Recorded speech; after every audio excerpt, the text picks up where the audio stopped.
আসসালামু আলাইকুম।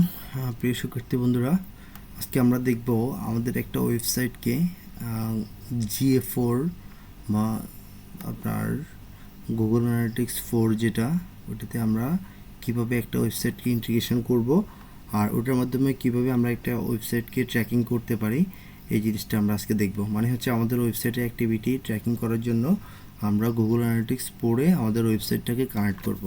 তো সেটা করার জন্য আমরা যে জিমেল থেকে কানেক্ট করব, জিমেলটা আমরা একটা ব্রাউজারে লগ ইন করে নেব।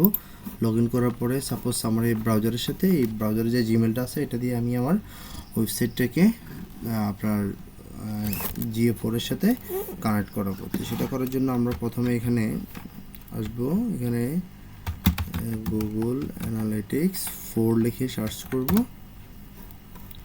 সার্চ করার পরে এখানে দেখেন অপশান পাবেন আপনি গুগল অ্যানালিটিক্স, এটাতে ক্লিক করবেন।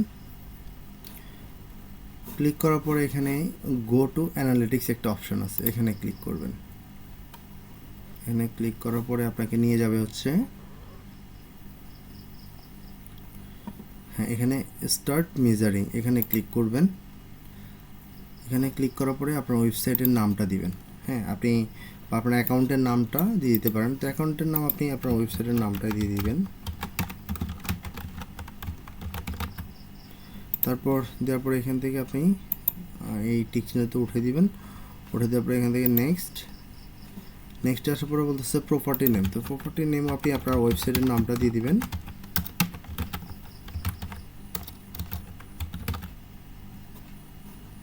তারপর এখান থেকে টাইম জোনটা আপনি যে দেশের টাইম জোনটা ব্যবহার করবেন যে টাইম জোনটা দিবেন, দিয়ে এখানে নেক্সট।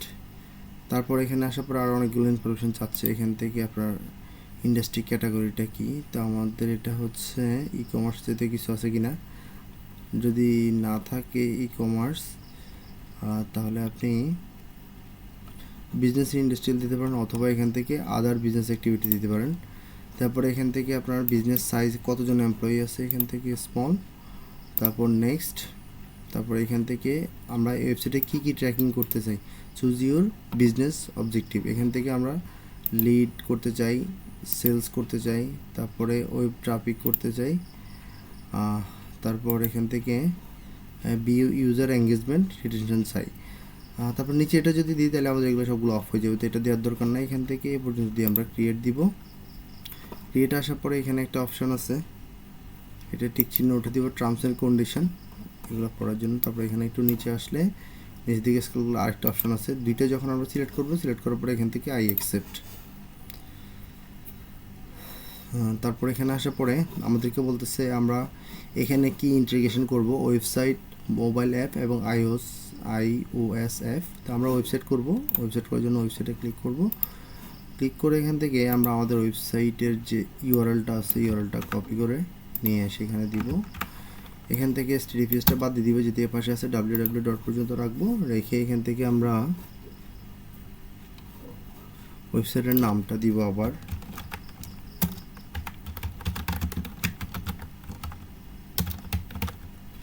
দেওয়ার পরে এখান থেকে ক্রিয়েট অ্যান্ড কন্টিনিউ।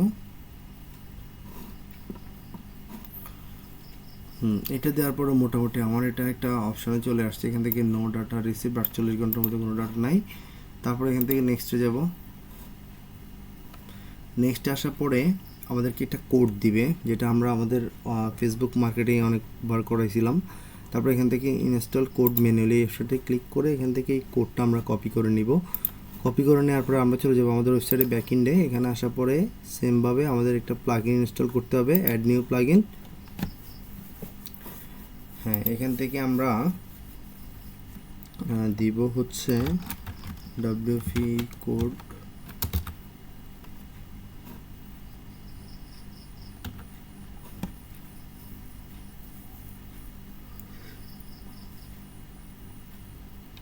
একটু নেট সমস্যা।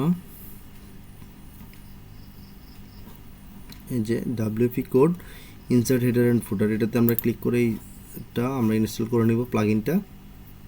কারণ হচ্ছে আমাদেরকে এখানে যে কোডটা দেওয়া হয়েছে এটা আমাদের ওয়েবসাইটে হেডিং ট্যাগে বসাইতে হবে, তো এই জন্য আমরা এখান থেকে এটা ইনস্টল করলাম। তারপর এটাকে অ্যাক্টিভেট করে নিব।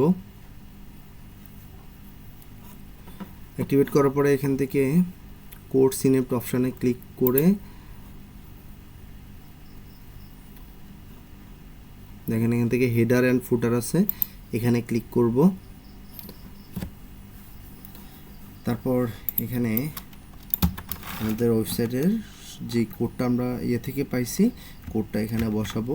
বসানোর পরে এখানে সেভ চেঞ্জেস,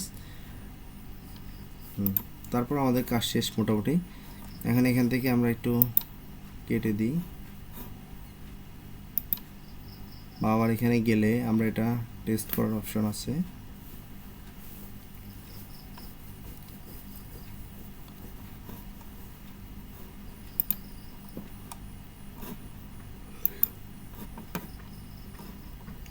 তারপর মোটামুটি আমাদের এখানে কাজ শেষ। এখন আমাদের মেন কাজটা হচ্ছে,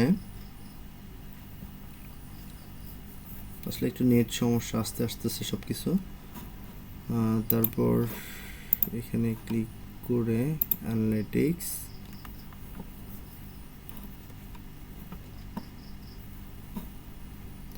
এগুলো আমরা সবগুলো টিক চিহ্ন উঠাই দিব।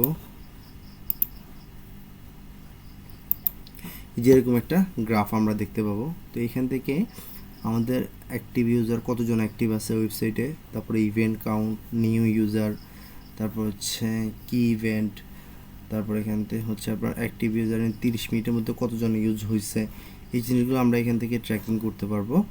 তো এভাবে করে মূলত আমাদের এটা করার উদ্দেশ্য হচ্ছে, আমরা একটা ওয়েবসাইটে, আমার ওয়েবসাইটে যে অ্যাক্টিভিটি এটাকে ট্র্যাকিং করার জন্য আমরা গুগল অ্যানালিটিক্স প্রোর সাথে আমাদের ওয়েবসাইটটাকে কানেক্ট করব। তো আমরা দেখি এটা, আমরা একটা ওয়েবসাইটে একবার ভিজিট করি, ওয়েবসাইটটাতে দেখি সাথে সাথে ডাটাগুলো পাওয়া যায় কি না।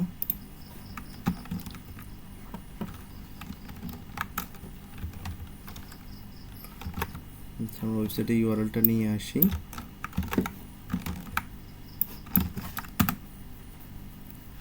এটা আসলে 48 ঘন্টা পর্যন্ত সময় লাগে এটা ইন্টিগ্রেশন হইতে।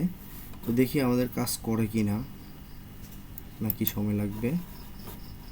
দিলাম, একটু রিফ্রেশ দিই পেজটাকে।